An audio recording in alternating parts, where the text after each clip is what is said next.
Chill. Hello there, gang, and welcome to the miscellaneous behavior review of Prey. Yeah, it's pretty freaking good.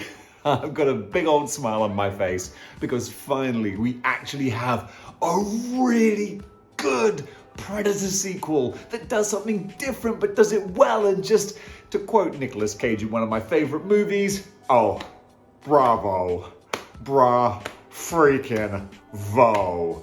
Guys, you nailed it, and I was not expecting to like this. Going in originally, when it was first pitched, I was like, oh, Predator in the past with oh no, that sounds kind of boring. You're taking away stuff. I wasn't poo-pooing it, because we don't poo-poo here at Displaying Miscellaneous Behavior, but I was not ready to have the time that I had. Oh, guys, the art of the slow burn. The problem with franchise sequels is that people go into it thinking, oh, well, the audience already know what the monster looks like. Let's just give them everything.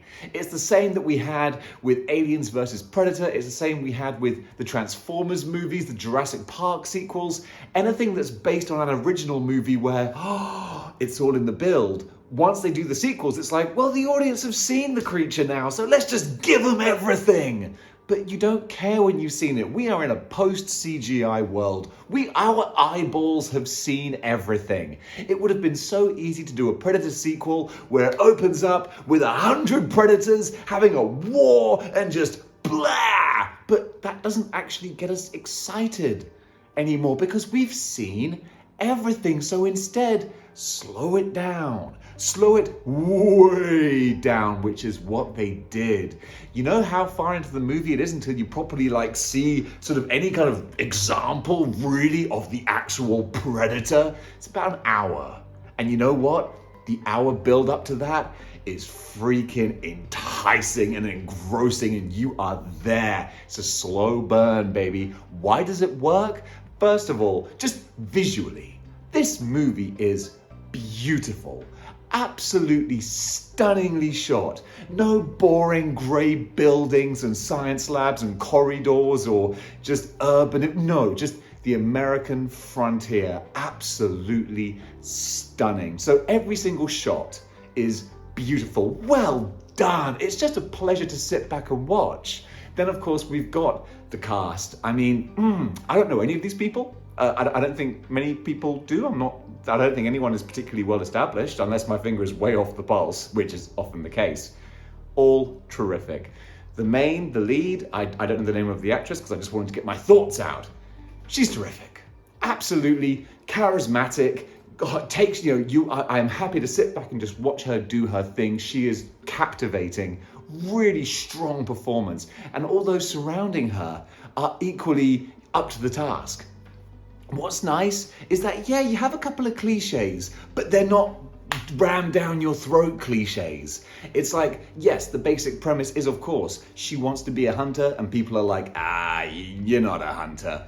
But let's go into the big sort of thing that I think this succeeds so well in. It's a strong female protagonist that is actually done so well, because nothing is, as I say, shoved down your throat. It's just well presented. At no point is she like, I want to go and hunt. And people are like, no, you can't hunt. You're a woman. Women can't hunt. No, it's just they're saying, I know you do. You're really good at some aspects, but you're not there yet. And that's all it is. There's no sort of point at the end where someone says no man can kill this creature. No, but perhaps a woman. No, none of that. Because no one wants that. We just want well-written characters that can get over on being, well-written. Just like I said. And that's what they did. And it made me root for her and her journey. Because guess what? Also, at the start of the film, she's not that great at everything. She actually has to learn and grow and discover things about herself and her abilities and actually triumph over adversity at the end. Oh, screenwriting 101. But it's actually you have to praise big budget Hollywood movies these days because you can't take that for granted. It's well done. You actually learned about how the hero's journey works. This is the hero's journey. And talking about other cliches, yes, you have the cliche of like the great warrior who's like, you're not ready, but it's not too much of a cliche.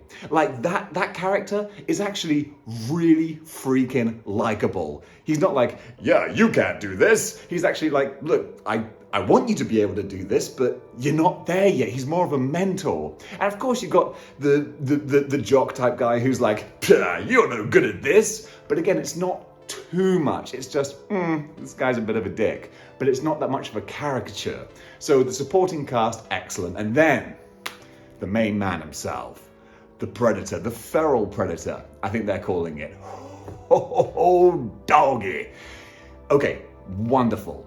The visuals of this character, it's been redesigned. The Predator has been redesigned, and a lot of people are saying like, oh, why are you redesigning the Predator? It was perfect in the first movie. Yes, it was. But I see the Predator kind of like Jason Voorhees. You know, Jason has had tons of different looks, because half the fun of going into a Friday the 13th movie is seeing what Jason is going to look like this time, what the new version is. And this new version of the Predator, so awesome. At least with the mask on. Haha, we're gonna get to that. But yeah, the bone style mask, the new weapons, the way that they've nerfed him a little bit with the technology, because otherwise it would just be shooting fish in a barrel. So they have taken that back a little bit, but only a little bit. But this dude is a beast. Threatening, imposing, because yes, you can only reveal the Predator once back in 1987. Now we know what a Predator is, but they still did a good job of building up the mystery, because this thing is different. When the mask comes off, because like no spoilers, of course the mask comes off. I'm not a big fan of the changes. I think it looks a little bit goofy, but that also comes with the fact it's not that different, but I think it also comes with the fact that I think, stop me if I'm wrong, it's all CGI. I don't think there's any mask, any real prop type mask of the Predator, and your eyes can see that. Your eyes know when you're not looking at something that's actually there. And you know, 99% of the time it looks great, but sometimes you're like, no, that's a CGI Predator face. That takes away from it a little bit, but only a little bit. Because when the bone mask is on, and he's got all the gear and the trappings, just, looks wicked. I love the stature, the way he moves, the way he's put together. Like, nothing was worse than the roided up, chunky, roidy Magoo Predators from AVP. Like, that's the worst. This is more of a tall, lithe, athletic, terrifying looking Predator.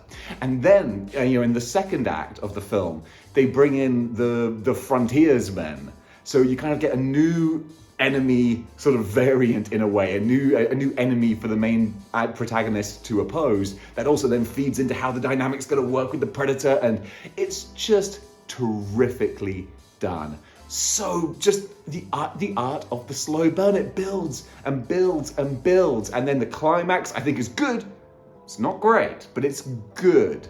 Because I feel like, the way that the Predator is defeated, again, like, spoiler, the Predator's defeated, I think there's a little bit of, like, convenience, like, there's a trap that sort of, like, I'm like, how did you know that was going to work the way it did? Because you were assuming a lot, but they planted a lot of seeds as well that kind of made you think, okay, that might be a thing at the end. That might be a thing. And some of them were red herrings a little bit as well, or played into something else. Again, it's just thought. It's thought that's gone into a movie. So that's so nice to see sometimes.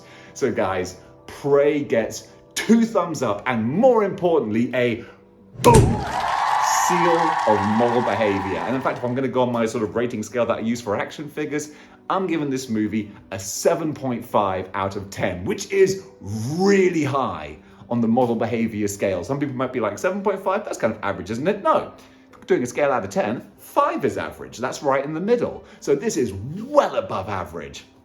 I think as far as my grading of Predator movies, the original is still at the top. But this is jockeying for second place with Predator 2, which is a completely different type of movie. It's like comparing apples to oranges, because honestly, Prey is like a film, whereas Predator 2 is grindhouse trash. But to be honest, I kind of enjoy grindhouse trash sometimes. So this is a way better film. But sometimes you want some junk food, you know? But still, those two jockeying head to head for second best Predator movie, yeah, this is a good one. So guys, go check it out. Honestly, the best new content I've seen on Disney Plus, well, possibly ever since the service launched. So yeah, go check out Prey. Guys, thanks very much for watching. What do you think of Prey? Comment below, let me know. And until next time, keep displaying model behavior.